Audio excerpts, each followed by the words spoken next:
Kami lanjutkan dialog. Pak Agus, kalau seperti yang digambarkan Desi tadi, seberapa besar sebetulnya kekhawatiran kita dan bagaimana negara harus menyikapinya?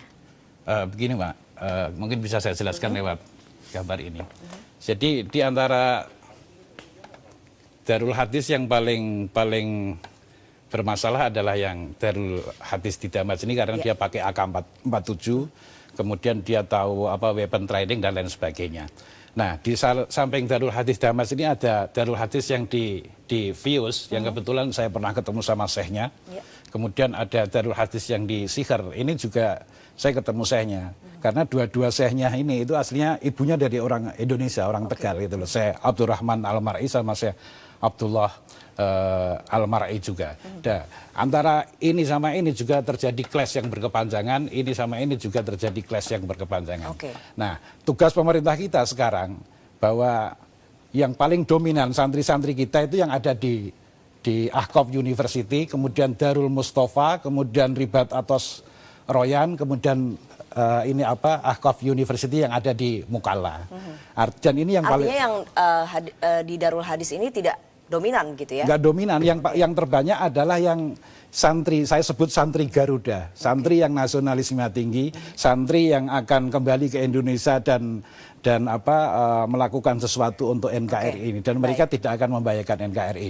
Satu hal yang perlu dicatat oleh pemerintah kita bahwa pemerintah harus melakukan proteksi ideologi terhadap NKRI ini dari transnasional ideologi yang membahayakan. Caranya? Caranya pemerintah harus punya institusi yang melakukan yang punya ideological surveillances atau teropong ideologi. Yang kedua memiliki ideological forensik, bedah hukum terhadap ideologi, mana yang membahayakan dan mana yang mensupport NKRI.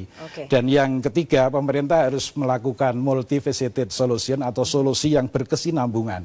Yaitu kalau dalam case Yaman ini, pemerintah harus as soon as possible melakukan support besar-besaran terhadap santri Garuda yang ada di Hadramaut ini.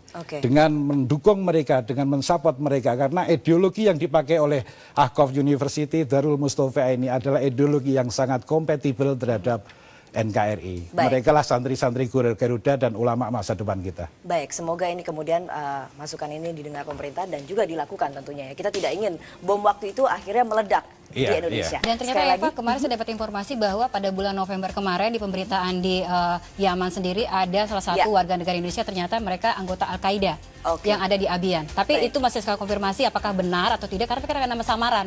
Jadi kebanyakan mereka masuk jaringan-jaringan yang di luar yang sudah ada dengan nama-nama samaran dengan nama abu-abu, jadi susah diketahui secara pasti ya Pak. Nah itu yang harus kita sama satu hal lagi Mbak, jadi harus ada Pak Agus, terima kasih sekali lagi. Sayang sekali waktu kita terbatas. Pak Agus dan juga Desi, terima kasih sudah bergabung di Metro Siang. Dan demikianlah pemirsa Metro Siang kali ini, mewakili kerabat kerja dan juga rekan saya Fitra Aula.